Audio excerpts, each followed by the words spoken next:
Bueno, buenas noches a todos. Muchas gracias por su puntualidad y por acompañarnos en este webinar científico que tenemos preparado para ustedes el día de hoy.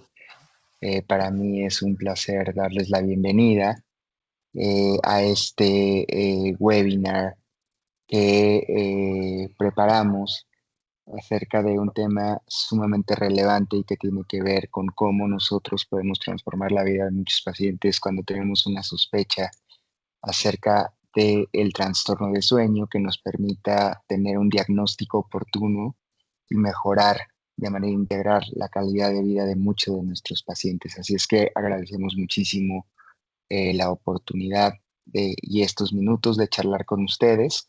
Muchísimas gracias también a la participación en Laboratorios Médico Polanco y a ResMed por el apoyo en estas actividades de educación médica continua.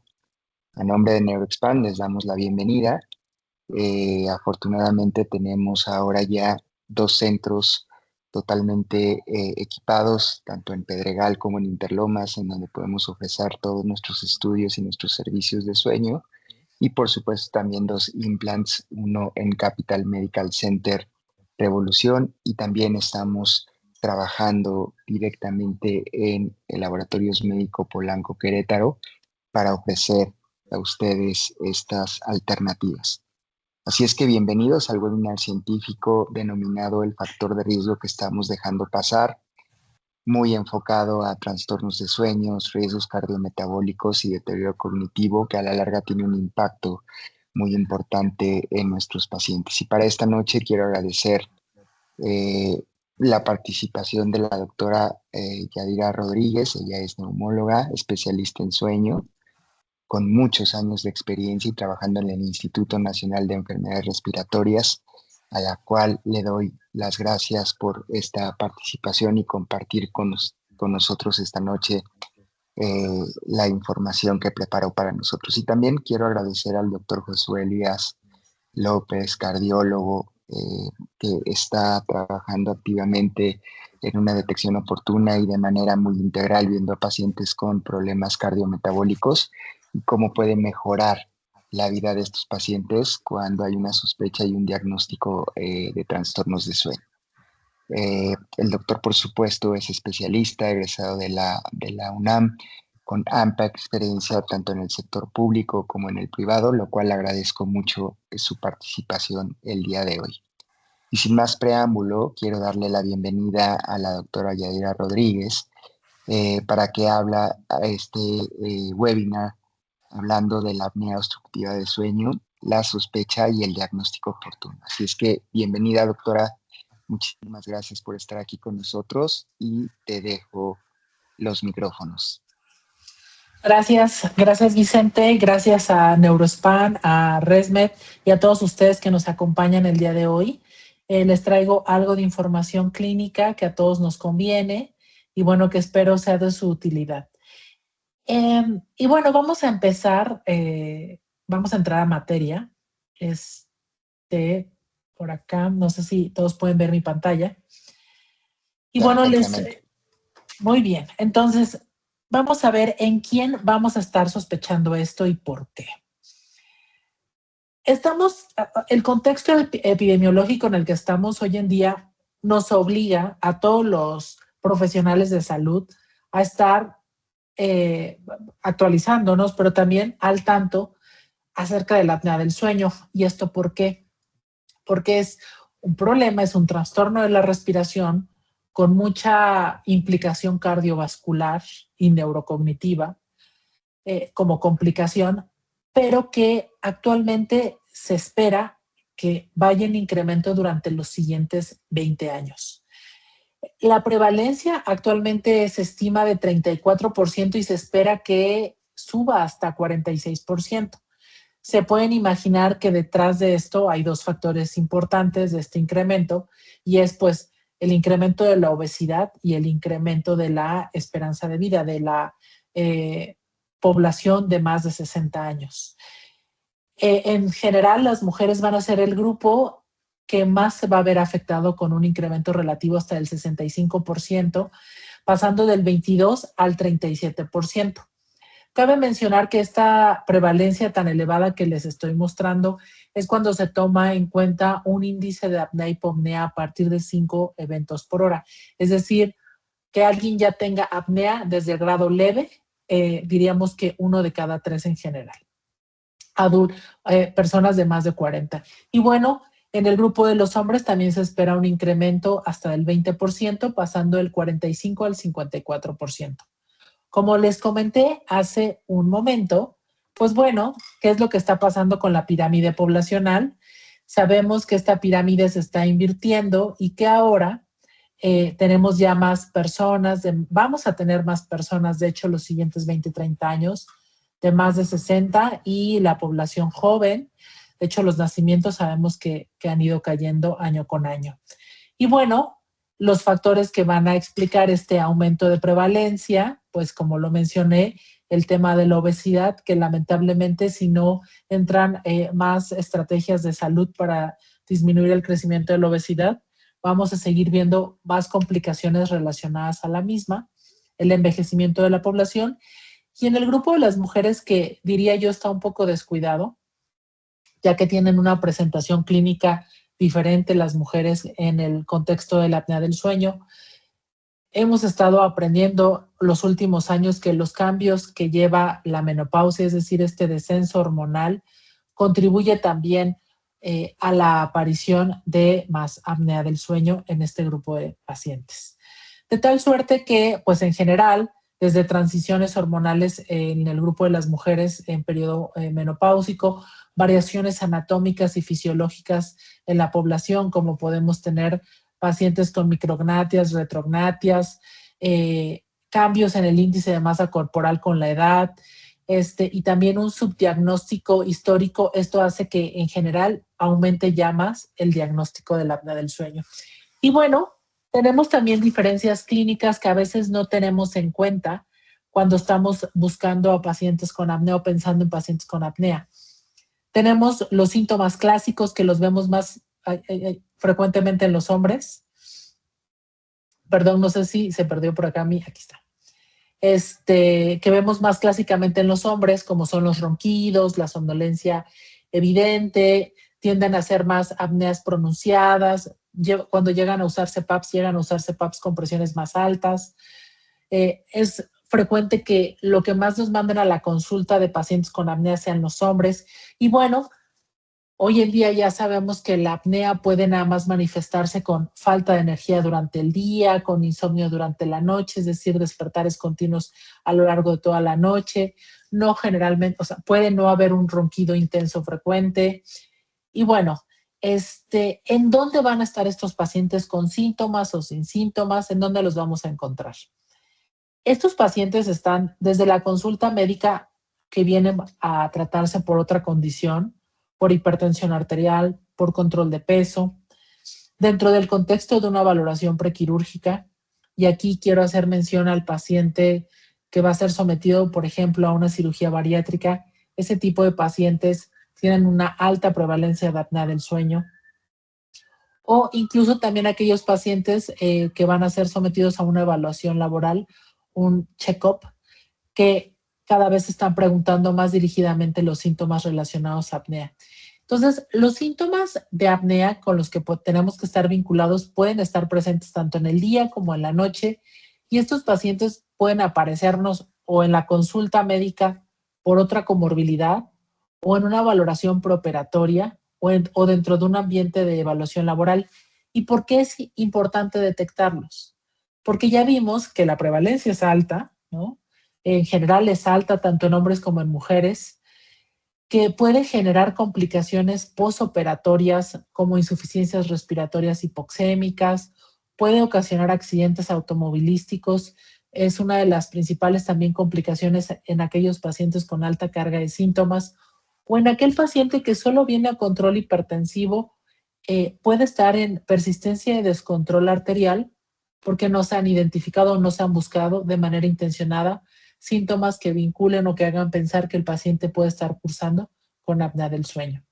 Ahora, ¿qué síntomas tenemos que tener en mente cuando estamos viendo pacientes que pudieran o no tener apnea del sueño? En general, los dividimos si su presentación es durante la noche o durante el día.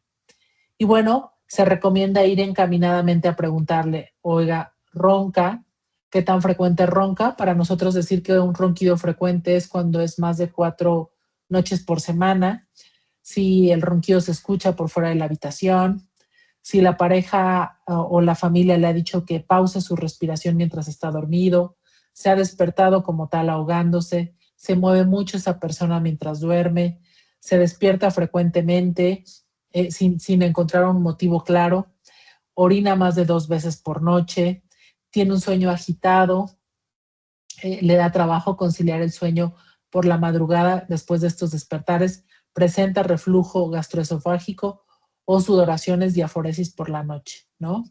Mientras que en el día son pacientes que pueden o no reportar somnolencia diurna, sueño no reparador, cansancio, esta falta de energía que es lo que definimos como fatiga, simplemente que muchas veces en el contexto de las mujeres se piensan primero en la tiroides, en el hipotiroidismo antes que en apnea del sueño, cefalea matutina, irritabilidad, depresión, dificultad para concentrarse, pérdida de la memoria e incluso disminución de la libido.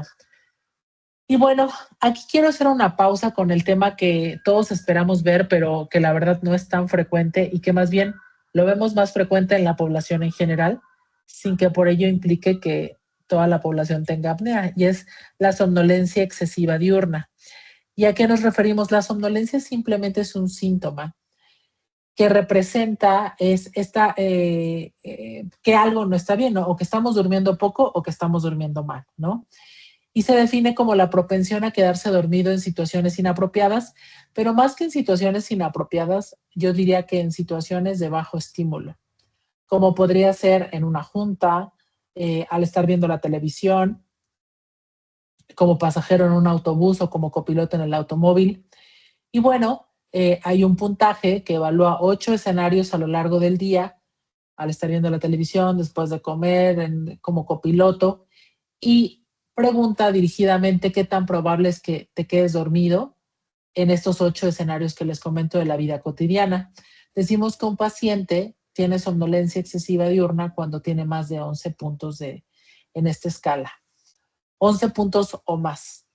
Ahora, de acuerdo a los datos estadísticos que tenemos, incluso a nivel local, que hicieron nuestros compañeros del Instituto de Neurología hace unos 15 años, me parece, o 20 años que midieron la somnolencia, resulta que aquí en el área de la Ciudad de México hay una alta prevalencia de somnolencia excesiva, hasta el 50-60% de la población puede llegar a reportar somnolencia excesiva.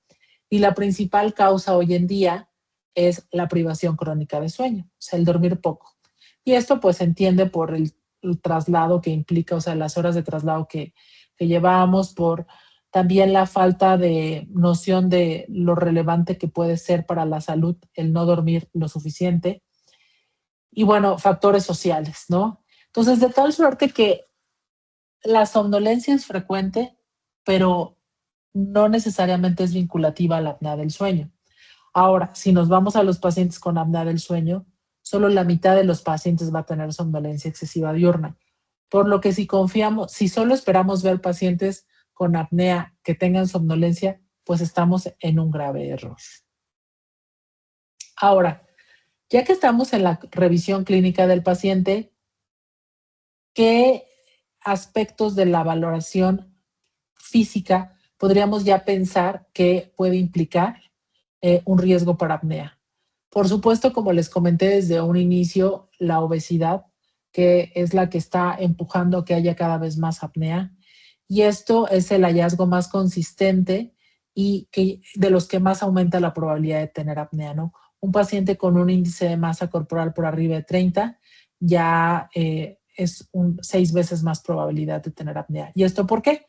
Cuando subimos de peso, no solo sube el abdomen, sino también sube el diámetro del cuello. Y esta obesidad central pues favorece al colapso respiratorio mientras dormimos. En general decimos que un cuello de más de 40 centímetros en general es un riesgo. Si queremos ser más específicos, lo descrito para las mujeres son 16 pulgadas, mientras que para los hombres 17 pulgadas, que equivale a 43 centímetros. Y bueno, alguna relación de la cintura estatura también, aunque es menos consistente este hallazgo. Cuando revisamos la boca, y esto lo tienen muy en mente también los anestesiólogos, el hecho de tener un Malampati 3-4, una clase 3-4 o un Friedman 3-4, es decir, donde la lengua no permite ver la úvula, ¿no? O ni siquiera la base de la úvula. Tan solo esto es un factor de riesgo también que puede condicionar apnea del sueño. Algunos otros hallazgos anatómicos que están vinculados, pues es, por ejemplo, un espacio cricomentoniano corto, ¿no? El tener una mandíbula pequeña, que podemos ya darnos cuenta al trazar una línea imaginaria entre el nasion y el nation, y si, bueno, la punta del mentón queda un poco por atrás, más de 0.5 centímetros, ya estamos hablando que esta persona tiene retrognatia o que tenga una mala oclusión, una overjet, que hay una distancia entre la arcada superior e inferior de más de 3 milímetros a la hora que ocluye los dientes.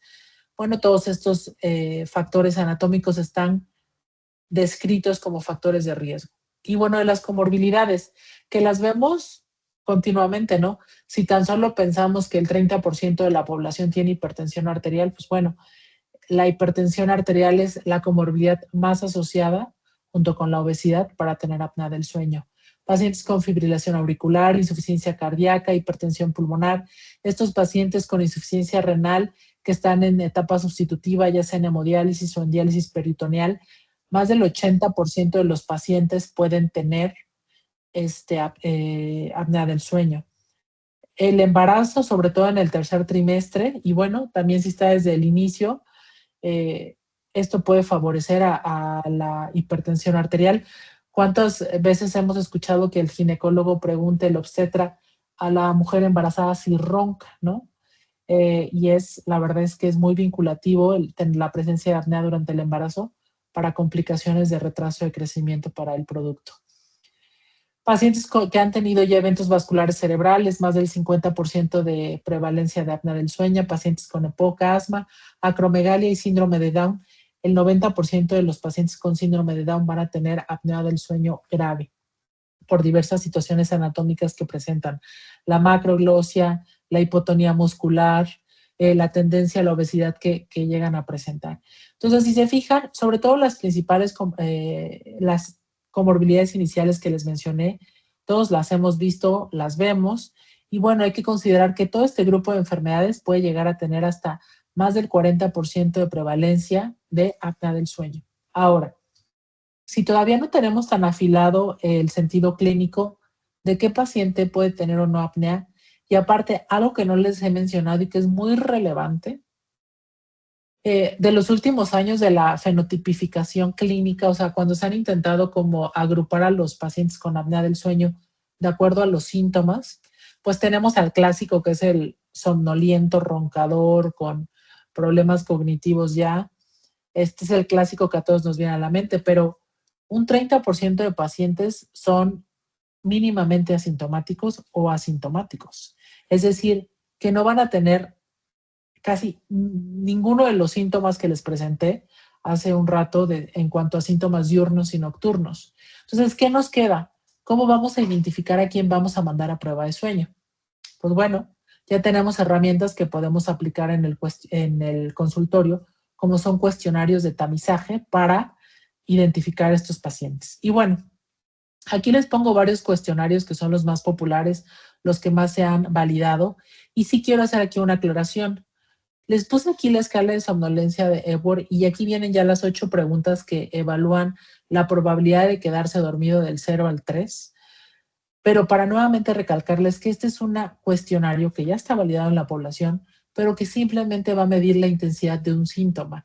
Y que la mitad de nuestros pacientes con apnea del sueño no van a tener somnolencia excesiva, entonces no puede ser tomada como una herramienta de tamizaje clínico. De ahí me voy a detener en otros 3 cuestionarios que son muy prácticos, fáciles de aplicar y que nos sacan de la duda si vale la pena o no mandar a ese paciente a una prueba diagnóstica. Y bueno, tenemos el cuestionario de Berlín, que como su nombre lo dice, pues fue diseñado en la ciudad de Berlín, en un congreso, en una reunión de médicos internistas, ¿qué es lo que que se hizo en este cuestionario? Se diseñaron 10 preguntas de sí, no, y de mucho, poco o regular. Las primeras 5 preguntas van encaminadas a si el paciente ronca, la intensidad del ronquido y si tiene o no apneas presenciadas, o sea, síntomas nocturnos. Las siguientes 4 preguntas van encaminadas a si se siente cansado, fatigado, somnoliento durante el día. Y las últimas 2 preguntas van enfocadas a obesidad, si es obeso, sí o no, o sea, con un índice más de 30, o si tiene hipertensión o no. Si este paciente tiene 2 preguntas positivas de las primeras, ya sea de la categoría de síntomas nocturnos y diurnos, ese paciente ya tiene una probabilidad. Pero déjenme decirles uno de mis cuestionarios como más convenientes, favoritos, que se me hacen muy prácticos para utilizar en la práctica habitual.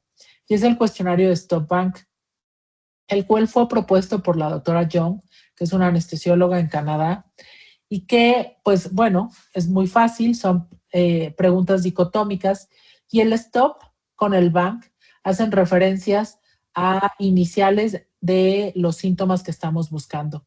La S, pues como aquí lo ven, hace referencia a ronquidos. ¿Ronca, sí o no? ¿Ok? ¿Se siente cansado o somnoliento durante el día? ¿Sí o no? ¿Alguien ha visto que hace apneas o deja de respirar mientras duerme? ¿Sí o no? ¿Está recibiendo tratamiento para la presión arterial? ¿Sí o no? Hay un índice de más de 35, aquí ya lo catalogan, lo hacen un poco más específico en cuanto a obesidad grado 2. La edad, más de 50. El cuello, más de 40 centímetros. Y bueno, el género ya, tan solo por ser hombre, ya eso les confiere un riesgo. Entonces, si se fijan, el cuestionario de Stop Bank simplifica todos los factores de riesgo que se han ido describiendo en los últimos 40 años que se relacionan con apnea del sueño. La hipertensión arterial, la presencia de obesidad, la obesidad central, o sea, medida a través del cuello, y la edad, ¿no? Que sabemos que son factores que favorecen. Si ya tienes un paciente con 3 preguntas, con sí, ese paciente ya tiene un riesgo intermedio y ya está justificado mandarlo a prueba diagnóstica para apnea del sueño.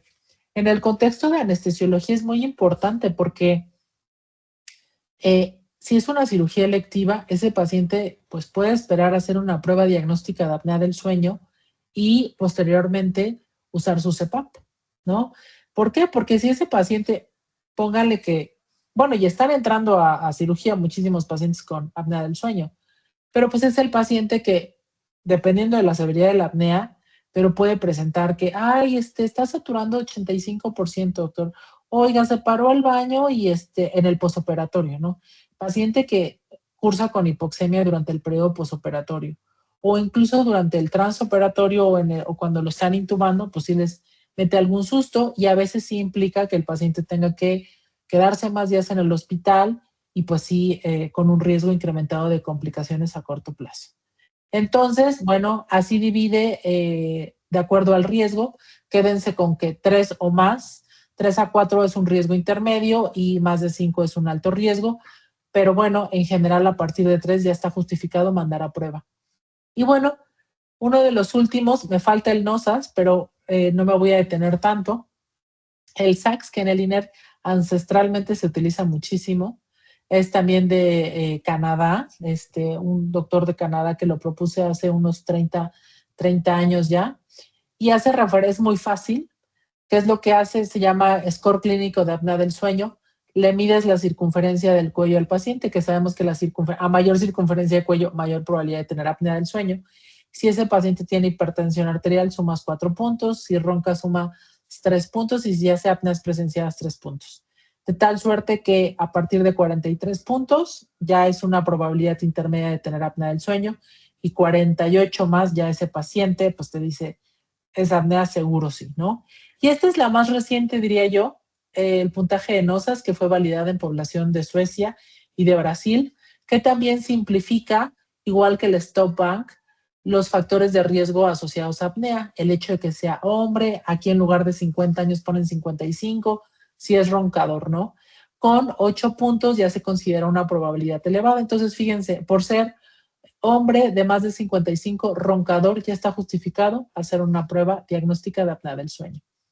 Entonces, si ustedes se ponen a analizar, o sea, todos hemos visto pacientes con estas características y lamentablemente la mayoría se han ido sin comentarles acerca de la apnea del sueño y lo relevante que podría ser. Ahora, aquí ya no me detuve mucho, pero es nada más para comentarles la sensibilidad. La ventaja de las pruebas de tamizaje es que ofrecen muy buena sensibilidad para decir qué tan probable es que ese paciente sí va a tener apnea del sueño. Sin embargo, son poco específicas, por lo que sí es obligatorio hacer una prueba diagnóstica. Ok, ahora bien, mandar a polisomnografía o a poligrafía ese paciente que salió con probabilidad alta de apnea del sueño. ¿Cuál es la diferencia? Vamos a hacer aquí un recordatorio. La Academia Americana de Medicina del Sueño ya desde hace un par de años publicó una propuesta de dividir a los monitores de pruebas diagnósticas de sueño en 4, tipo 1, 2, 3 y 4.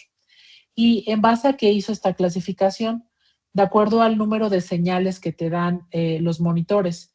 Es decir, si tienes más de 7 señales midiéndose simultáneamente, estás con un estudio tipo 1. Y el tipo 2 también es un estudio que mide más de 7 señales, pero la única diferencia es que no lo ves en tiempo real, de tal suerte que un estudio diagnóstico tipo 1, una polisomnografía, es en un laboratorio de sueño en donde el paciente está dormido de un lado, midiéndole electroencefalograma, electroculograma, los sensores de respiración, y en el otro cuarto está un técnico monitorizando que todas las señales se estén manteniendo. El tipo 2 es un polisomnógrafo, pero que se va a casa, de tal suerte que si el electrodo del electroencefalograma se le cae, pues uno no se da cuenta porque no está en tiempo real hasta el día siguiente que descargas el estudio.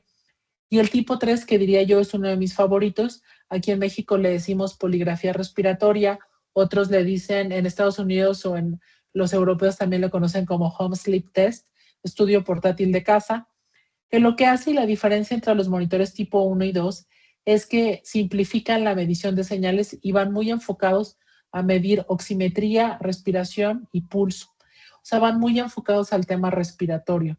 Tú dejas grabando un sensor respiratorio y cardíaco y en algunos casos les pueden poner uno de sueño y puedes darte cuenta si ese paciente está haciendo apneas o no a la mañana siguiente que descargas y calificas el estudio. Mientras que el monitor tipo 4 solo es hacer una oximetría nocturna, que hoy en día no es válido como prueba diagnóstica de apnea del sueño. En algunos centros utilizan la oximetría nocturna como prueba de tamizaje. En lugar de hacer cuestionarios, le dicen, a ver, póngase este oxímetro y si vemos que sí está desaturándose, si le está bajando la oxigenación, sí le hacemos un estudio de sueño. Entonces, la verdad es que todos estos estudios del tipo 1 al tipo 3 son totalmente confiables, sobre todo para pacientes con riesgo alto para apnea del sueño, como son todos los pacientes que tamizaron en los cuestionarios que les mencioné, ¿no? Un stop bang con más de 3 puntos, un NOSAS con más de 8 puntos, un SACS de más de 43 puntos, ¿no? Entonces, resultan muy útiles tanto laboratorio como un monitor tipo 3 para detectar apnea del sueño en el contexto de que no haya comorbilidades significativas. ¿Para quién yo reservaría un estudio, un monitor tipo 1, como sería una polisomnografía en tiempo real? Pues bueno, para empezar, generalmente mando a los pacientes con alta comorbilidad. El paciente que tengo con fibrosis pulmonar que duerme con 3, 4 litros de oxígeno, que aparte de tener apnea, pues tiene un problema de insuficiencia respiratoria.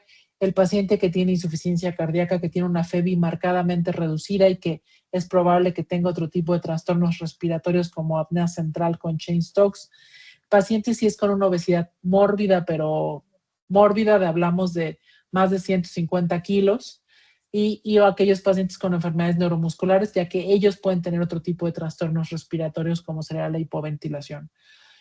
Entonces, de tal suerte que la mayoría con una prueba diagnóstica, ya sea tipo 1, 2 y 3, o sea, el problema no es la prueba diagnóstica. Creo que el problema que nos está faltando hoy en día es detectar y mandar a los pacientes a prueba diagnóstica.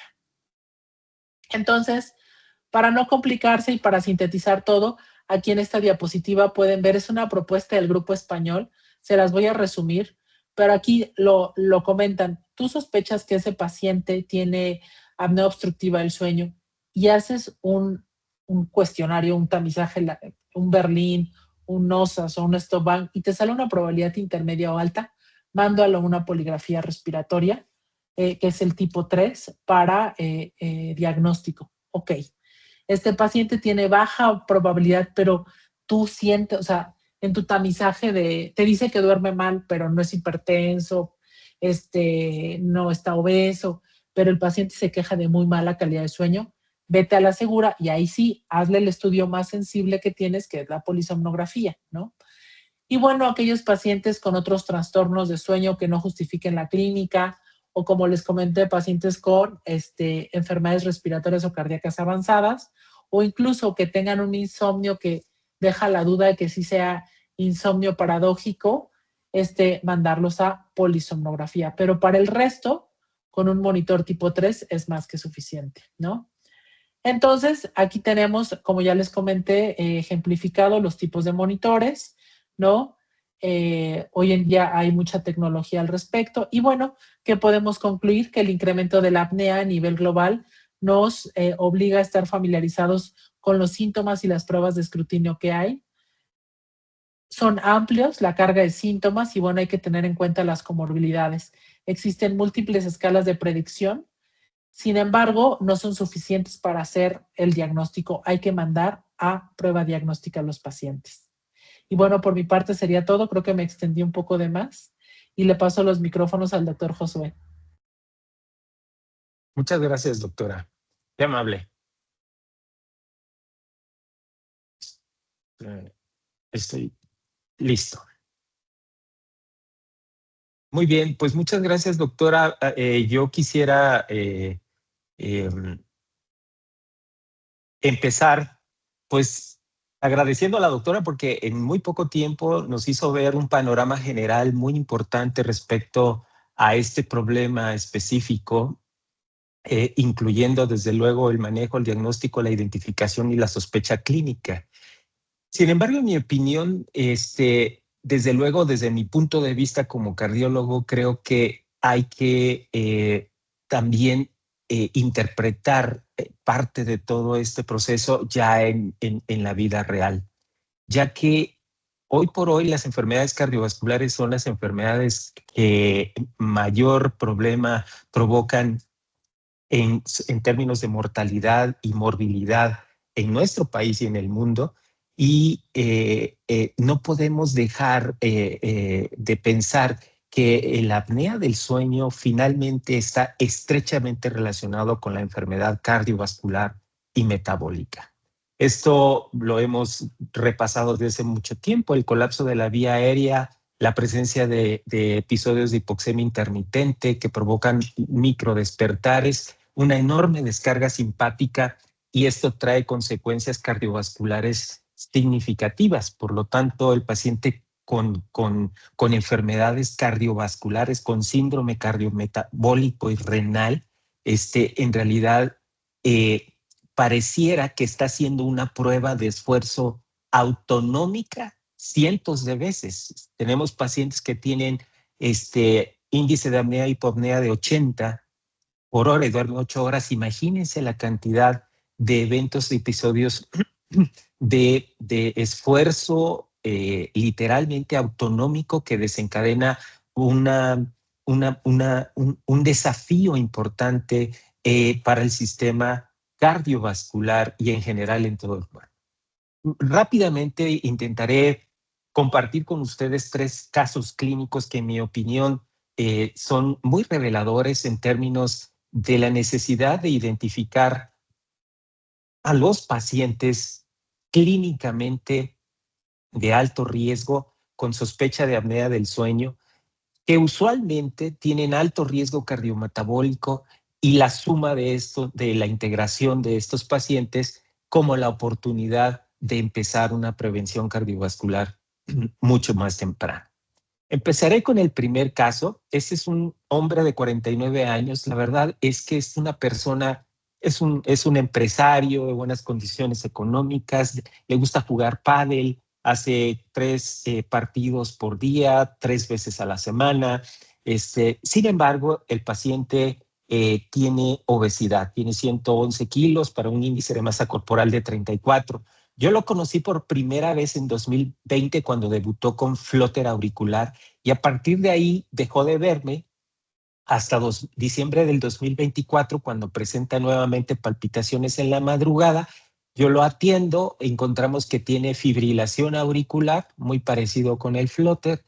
Hasta ese momento el paciente no estaba anticoagulado y lo estudiamos pensando en la posibilidad de que tuviera cardiopatía isquémica. Sin embargo, la medicina nuclear fue negativa para isquemia y en ese momento diagnosticamos diabetes con estos parámetros de glucosa y una hipertrigliceridemia como de 850 miligramos por decilitro.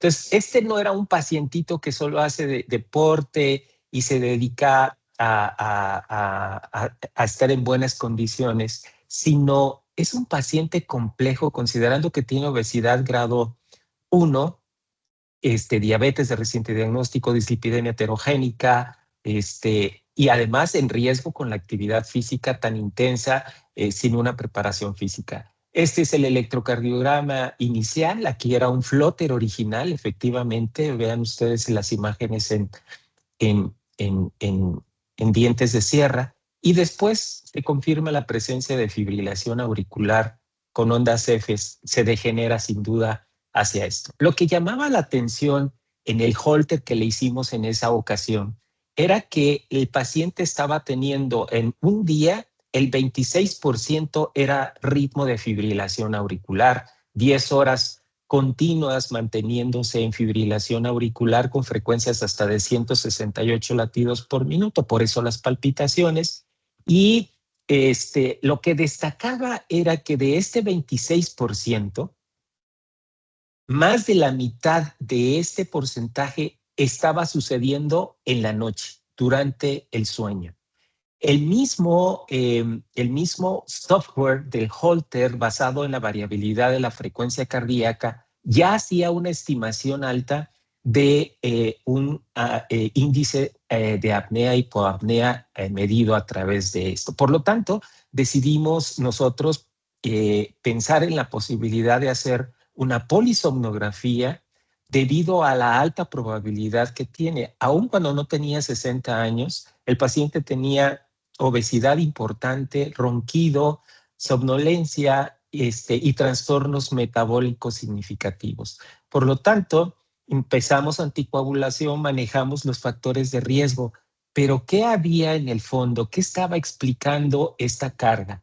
Hicimos entonces una poligrafía respiratoria tipo 3, en donde se confirmó que se tenía una apnea del sueño con un AGI de 45 eventos por hora, con un tiempo de cerca del 40% de la noche por debajo de una saturación de oxígeno de 90, alcanzando niveles importantes de saturación mínima en algún punto de la noche y muy concordante con el número de desaturaciones que se hacían por hora, asociadas muy probablemente precisamente con la obstrucción.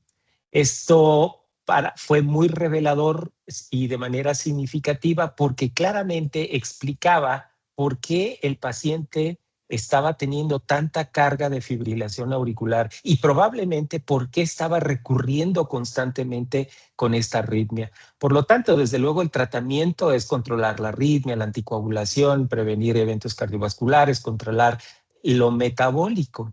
Pero sin duda este paciente sin un tratamiento apropiado para la obstrucción de tal manera que mejore la oxemia, pues sin duda va a tener un impacto muy relevante en el pronóstico no solo de su arritmia, sino del riesgo cardiovascular.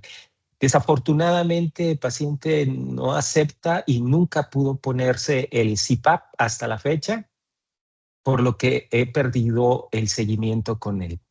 En el caso 2 es un caso también interesante de un hombre joven de 38 años que me envía un colega mío, médico general, por la presencia de un soplo cardíaco. Desde luego a mí me lo mandan como cardiólogo y desde entonces ya ellos sospechaban la posibilidad de una cardiopatía congénita tipo aorta bivalva. Nosotros hicimos una valoración, encontramos que el paciente a los 38 años ya padecía hipertensión arterial, diabetes y dislipidemia de recientes diagnósticos y le acababan de empezar tratamiento precisamente este médico. Lo que destacaba en sus antecedentes era la presencia de un ronquido intenso con pausas respiratorias presenciadas por la esposa, somnolencia diurna severa con un Epworth de 21/24 y un Stat Bank de 6 de 8 puntos. Esto lo pone en alto riesgo considerando que a estos niveles la probabilidad post-test de apnea del sueño severa sería del 57% y la probabilidad para SAOS moderada del 75%. Así que una prueba tipo 3 que pudiera salir de alta probabilidad o alto nivel de AGI, esencialmente establece muy rápido el diagnóstico. Le hicimos, para empezar, un monitoreo ambulatorio de la presión arterial considerando el deterioro y la persistencia de hipertensión arterial. En promedio, sin duda, el paciente con hipertensión arterial descontrolada, en promedio 158/89, pero lo que más preocupaba de este paciente era, observen ustedes, que la presión arterial en la noche se mantenía en 154/88. Es decir, no solo se mantiene el paciente a niveles de hipertensión nocturna, muy por arriba de los 120/70 esperados, sino además en relación con la presión diurna no hay un descenso significativo. Este comportamiento de patrón no DIPER está asociado altamente con mortalidad cardiovascular y enfermedad cardiovascular y eventos cardiovasculares bien definidos. Esto, sin duda, es también característico típicamente de la apnea obstructiva del sueño. Bien, estudiamos al paciente, confirmamos efectivamente que tenía una aorta bivalva tipo 0 con un área valvular de 1.3 y hay una estenosis moderada con una buena función preservada, pero con hipertensión pulmonar. Esta hipertensión pulmonar podría ser explicada, visto solo desde el ángulo cardíaco, por disfunción del ventrículo izquierdo crónico, por sobrecarga, etcétera. Pero sin duda, ya en el contexto de un paciente con estas características, en donde al hacerle la poligrafía encontramos un índice de apnea y hipopnea de 81 eventos por hora, con una saturación mínima del 60% y un poquito más del 50% de sus horas de sueño con saturaciones menores del 90%, pues claramente el problema en ese momento pues no era la aorta bivalva, seguramente en un futuro mucho más rápido lo será, pero por el momento es su problema cardiovascular y metabólico, porque observen ustedes las saturaciones, el impacto que se tiene sobre la saturación de oxígeno de este paciente, ¿no? Teniendo un impacto muy relevante en la concentración de oxígeno durante la noche. Incluso observen ustedes que sobre todo este paciente destacaba porque en decúbito supino es donde tenía mayor problema, hasta 103 eventos por hora. Y esto también tiene repercusiones técnicas para el tratamiento. Por lo tanto, si bien es cierto, este es un paciente joven que llega conmigo como cardiólogo para identificar un problema cardiológico específicamente, la realidad es que como hoy lo recomiendan las guías internacionales de prevención cardiovascular primaria, no hay que perder la oportunidad de evaluar a un paciente cardiometabólico. Y este era el caso. El paciente con hipertensión, con diabetes, dislipidemia, somnolencia, ronquido y clínicamente con un stop bank de alta probabilidad, pues no importa la edad, no necesita tener más de 60 años y desde luego no importa solo cuántos episodios de obstrucción haga, sino el impacto de la hipoxemia que a la larga podría acelerar el desarrollo ya de estenosis y calcificación de la válvula aórtica debido a la hipoxemia y el proceso inflamatorio. Termino con este caso que a mí me parece muy revelador. Es una mujer también de 77 años que fue referida a mí por un colega que llega conmigo por este electrocardiograma, una taquicardia ventricular no sostenida hasta no demostrar lo contrario, y la enviamos de inmediato al hospital para identificar que esto no fuera isquemia, ya que la paciente sufría de obesidad, prediabetes, dislipidemia aterogénica.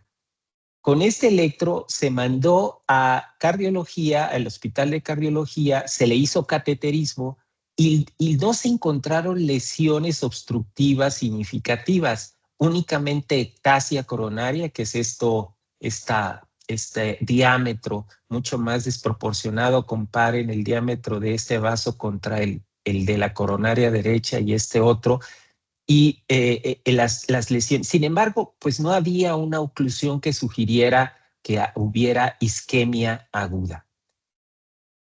Lo interesante de este caso es que la paciente finalmente regresa conmigo con solo tratamiento a base de aspirina, clopidogrel por la ectasia coronaria, pero nadie explicaba a ciencia cierta por qué le había pasado y por qué persistía las taquiarritmias ventriculares. Decidimos entonces hacerle un estudio de poligrafía respiratoria y se demostró que en este primer estudio la paciente tenía 65 eventos de apnea y hipopnea por hora. El 89% del tiempo, que esto es lo más relevante, estuvo por debajo del 90% de saturación. Y la saturación promedio era del 85% y la saturación mínima había alcanzado hasta 68%, lo cual es, de verdad, en mi opinión, algo bastante dramático. Se decidió finalmente darle tratamiento a base de CPAP a la paciente. Antes del CPAP, entonces teníamos una carga de extrasistolia ventricular del 13%, muy alta, y 635 episodios de taquicardia ventricular no sostenida. A la paciente, 4 semanas después de haber iniciado el tratamiento con CPAP, le repetimos el Holter electrocardiográfico y observen ustedes, el AGI cae significativamente, no del todo, no ideal, pero sí cae. Y observen lo que es impresionante, las extrasístoles ventriculares de 13% cae a 13 latidos en 3 días, es decir, mínimo. Y desaparecieron los episodios de taquicardia ventricular no sostenida. Sin embargo, desafortunadamente la paciente empezó a tener problemas de adherencia, confort, y no pudo adherirse al tratamiento con el CPAP, y otras 6 semanas posteriores a esto, de la pérdida de la adherencia al tratamiento, observen cómo la saturación de oxígeno media había caído nuevamente. El tiempo otra vez por debajo del 90% estaba en 84% y nuevamente aparecen las extrasístoles ventriculares hasta casi más del 7% y episodios de taquicardia ventricular no sostenida.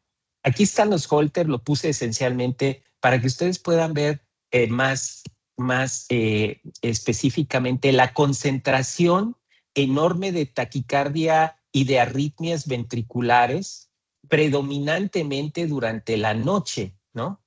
Después que usa el CPAP continuo, cae. Observen cómo se vacía toda esta carga de extrasistolia, pero cuando pierde la adherencia, vuelven a aparecer nuevamente en la etapa de sueño las arritmias ventriculares, particularmente durante la noche. Entonces, observen ustedes que toda la carga de arritmias ventriculares al inicio eran muy altas, desaparecen con el CPAP continuo y vuelven a aparecer cuando se pierde la adherencia. Esto es muy importante porque la recuperación puede ayudar significativamente al pronóstico de este paciente. Y no digamos la taquicardia ventricular no sostenida, la cual nuevamente desaparece con el CPAP, pero cuando se pierde la adherencia vuelve a aparecer. Por lo tanto, sin duda, en este caso, no podemos dejar nada más que esta paciente hace arritmias malignas de este tipo con tanta carga solo por tener factores de riesgo cardiovascular, sino que en el fondo, en lo metabólico y en lo neumológico también existen estas posibilidades. Por lo tanto, en resumen, de estos 3 casos, la entrada clínica siempre fue algo cardiovascular para mí. Sin embargo, la pista importante para la FA era la carga nocturna de fibrilación auricular vista en el Holter. O en la valoración valvular, pues no había duda, el paciente, pues esencialmente él se hacía el diagnóstico al quedarse dormido o incluso en la consulta clínica conmigo y el ronquido. Y el paciente con taquicardia ventricular y coronarias no obstructivas, algo debía de haber estado explicando por qué esta carga de arritmias. Por lo tanto, en un breve propuesta de algoritmo de bolsillo, mi propuesta sería sin duda que todos los pacientes que tengan altas probabilidades de riesgo clínico, pues debemos de sospechar. Sin duda, el paciente que tiene más comorbilidades es el paciente que más probabilidades tiene por sus factores de riesgo, y son pacientes que no debemos de dejar pasar. Hay que confirmarlo, como decía la doctora, con una polisomnografía o una prueba validada que nos permita establecer el diagnóstico, porque eso tiene implicaciones relevantes. Empezar con presión positiva de la vía aérea no es cualquier cosa, porque es todo un reto, se requiere adherencia, seguimiento objetivo, y desde luego no podemos quedarnos ahí en el seguimiento. Si el paciente vuelve a tener manifestaciones, palpitaciones, hipertensión resistente, hay que asegurarnos que el paciente esté siguiendo el tratamiento con el CPAP. Por lo tanto, tras estos mensajes que les dejo, en realidad quisiera terminar diciendo pues que la apnea del sueño no solo roba el descanso, eso lo dijo también la doctora Rodríguez y creo que es muy acertado. En realidad el paciente se siente mal, que ya es mucho decir, dolor de cabeza en la mañana, la somnolencia, el cansancio, la fatiga, pero en pacientes que tienen síndrome cardiovascular y metabólico, no solo le roba el cansancio, le puede provocar pérdida de la estabilidad eléctrica, hipertensión arterial descontrolada, sobre todo nocturna, que no se identifica, y además, sobre todo, creo yo, importante, el pronóstico. Sin duda, la apnea del sueño y la hipoxemia tienen consecuencias relevantes en la progresión de la enfermedad y del daño cardiovascular. Por lo tanto, sin duda, la buena noticia es detectable, es medible y es tratable. Agradezco mucho su atención.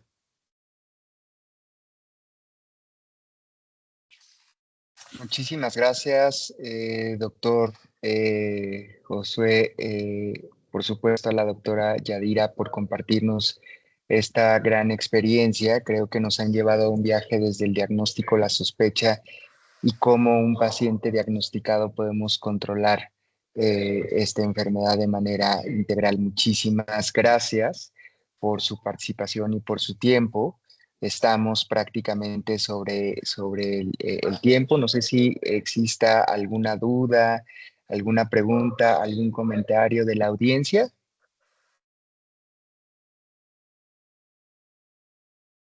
Si no es así, queremos reforzar nuestro compromiso en Neuroexpan de seguir ofreciendo poligrafías y polisonografías con la mejor calidad, en donde contamos con equipos de última generación, un software que nos permite facilitar esta evaluación y sobre todo, pues tenemos la gama de productos que nos permitan hacer cualquier tipo de estudio.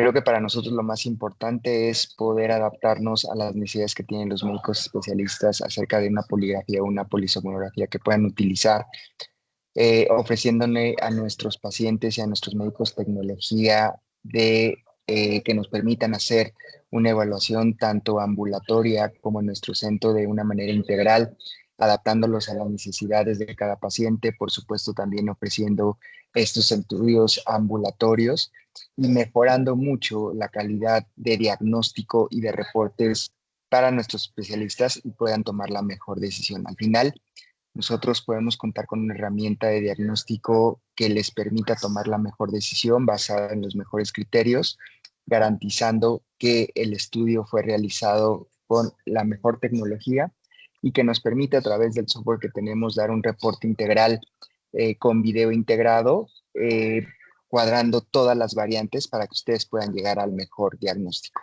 También hablamos de adherencia, que no nada más es importante que este paciente reciba un diagnóstico, sino acompañarlo en la educación y la adherencia, sobre todo si es con un CPAP. Es ahí en donde podemos hacer una diferencia en términos de, podemos ofrecer sesiones de terapia conductual, por supuesto ofrecerle al paciente el mejor CPAP que se adapte a sus necesidades y ofrecer una semana de apego a tratamiento para quitar cualquier duda, miedo, temor y manejo de este equipo, tanto a él como al familiar, que le permitan lograr una adherencia. Así es que va a ser para nosotros un placer reforzar con ustedes nuestro formato de diagnóstico y seguir sumando voluntad, fuerza y educación para que muchos pacientes en México tengan el mejor diagnóstico. Agradecemos muchísimo el apoyo de ResMed, de Laboratorios Médico Polanco y especialmente a la doctora Yadira y al doctor Josué por compartirnos toda su experiencia desarrollada en los últimos años, tanto en sus institutos y en la consulta privada. Así es que muchísimas gracias, gracias a todos, que tengan muy buena noche y nos vemos en nuestros próximos webinars. Muchísimas gracias y buenas noches. Gracias, buenas noches. Un abrazo, buenas noches.